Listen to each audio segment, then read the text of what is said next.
रोजाना खबर रखे सब पे नजर। लाइक कीजिए, शेयर कीजिए और सब्सक्राइब कीजिए हमारे चैनल को। नमस्कार, रोजाना खबर में आप सभी का हार्दिक स्वागत है। मैं हूं विभूति कुमार। मेरठ की धड़कन रोजाना खबर। आज सबसे पहले सुबह दिवाली के बाद हमने एक खबर ब्रेक करी जो मेरठ में सेंसिटिविटी फैल गई और लगातार फोन कॉल्स आने लगे। सवाल यह है कि व्यापारियों के साथ अगर कोई घटना होती है तो सभी संजीदा हो जाते हैं। व्यापारी रीढ़ की हड्डी माने जाते हैं और दिवाली के एक दिन बाद ही 1 लाख रुपए की चपत लग जाए, धोखाधड़ी हो जाए तो इससे बड़ी दुखद बात और क्या हो सकती है।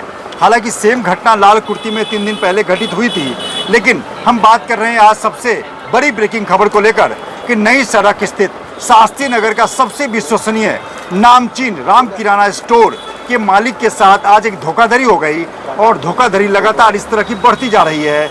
हजारों लाखों जो पाठक हैं जो आज दिन भर मुझे जूझते रहे, पूछते रहे, उन सबको हिदायत देना चाहता हूं कि कभी OTP शेयर ना करें और किसी प्रकार की कोई भी अगर पैसे का एक्सचेंज की बात हो वहां सावधानी बरतें।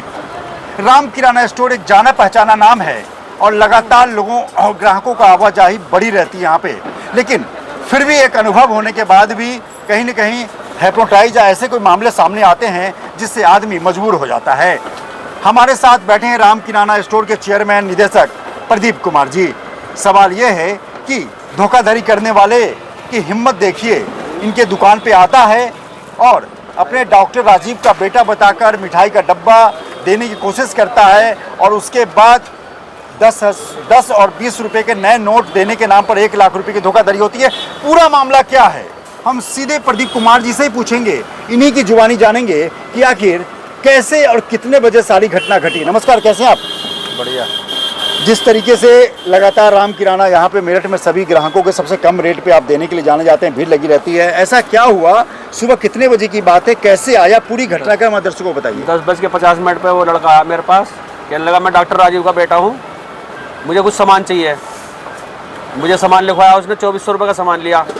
कहने लगा मेरे घर पे 1 लाख रुपए के 10 के 20 के नोट रखे हैं, पापा कह रहे हैं इनको उन्हें बदल लो। मुझे बुलेट लाया हूँ, नहीं उसका पेमेंट देना है, तुम ले लो उन्हें। मैं कहने लगा ला दो, चलो मैं पैसे दे दूंगा तुम्हें। कहने लगा चलो मैं ला रहा हूँ।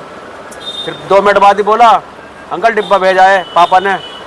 मैंने नहीं बुलेट लिए, आप मेरे साथ लड़के को भेज दो, मैं इसे घर पे दे दूंगा पैसे। अच्छा, और चाहे आप पैसे बाद में दे देना। तो डॉक्टर राजीव साहब की पहली बातचीत है, जान पहचान है? बस जानता अच्छा, हूँ, ये मोहल्ले में है बस, ये रहते आते हैं, सामान लेने भी आते हैं, जानता हूँ कि सामान लेने खुद ही आते हैं, बल्कि बेचारे ये नहीं जानता मैं उनका लड़का ही है। जी जी। लेकिन उसने ऐसा बात बनाई कि इनको मैं डॉक्टर राजीव का लड़का हूँ। अंदर आके बैठ गया मेरे पास बिल्कुल बराबर में और कहने लगा अंकल चलो अच्छा आप इसे लड़के को भेज दो, पैसे ले गए, मैं वहीं पैसे दे दूंगा। तो आपने 1 लाख रुपए अपने स्टाफ के साथ भेजा? लड़के के दीपक के साथ भेजा। कहाँ तक गया, कहाँ गया वो? डॉक्टर राजीव के मकान के पीछे वाले मकान पर गया वो। अच्छा, ठीक है। वहाँ पे जाके उसने वहाँ पे सामान रखवा दिया के गेट के बाहर ही। अच्छा। मैं सर्वेंट से कह रहा हूँ कि सामान उठा लेगा भाई। अच्छा। और मैं तुम्हें चलो पैसे दे रहा हूँ। उसके बाद वो कैलाश डेयरी पे गया, कैलाश डेयरी के अंदर गया। उससे बाद में कैलाश डेयरी से बाहर निकल के कलेक्शन पॉइंट वाले की दुकान पर गया। अच्छा। उसके गेट पे जाके रुके लाओ पैसे दो, मैं पापा से अंदर से पैसे ला रहा हूँ। वहाँ पे उसके साथ में 2 लड़के और भी है कोई ना कोई।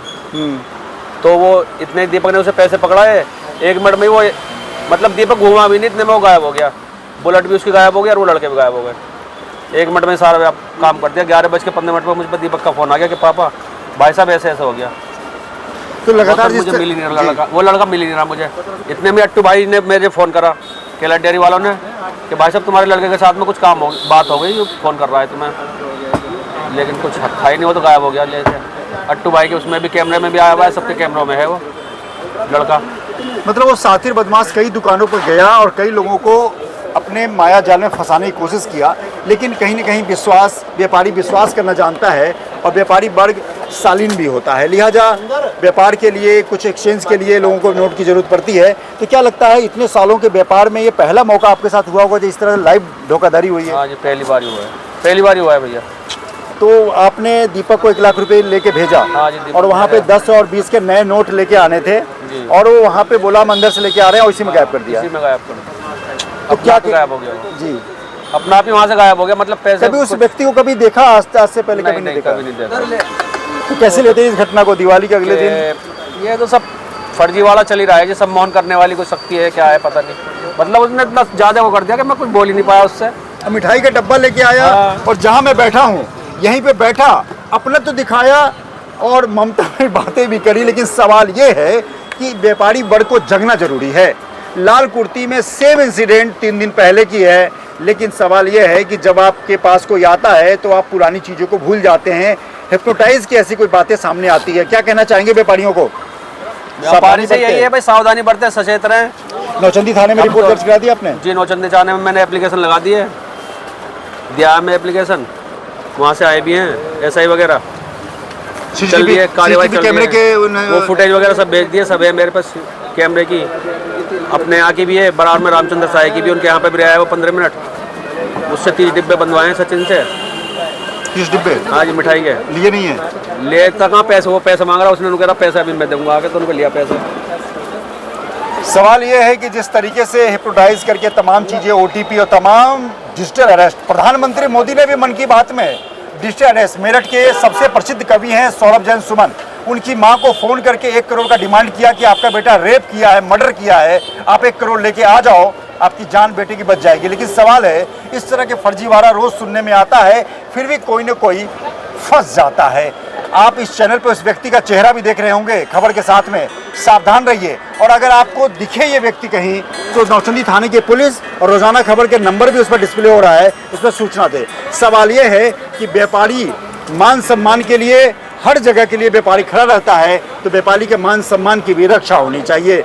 सावधानी जरूरी है, बचिए जरूर। रोजाना खबर बार बार आगाह करता है कि कभी भी फर्जीवाड़े में फंसने से पहले, कच्चे लालच में फंसने से पहले आप सावधान रहें। विभूति रस्तोगी, रोजाना खबर, मेरठ। रोजाना खबर रखे सब पे नजर। लाइक कीजिए, शेयर कीजिए और सब्सक्राइब कीजिए हमारे चैनल को।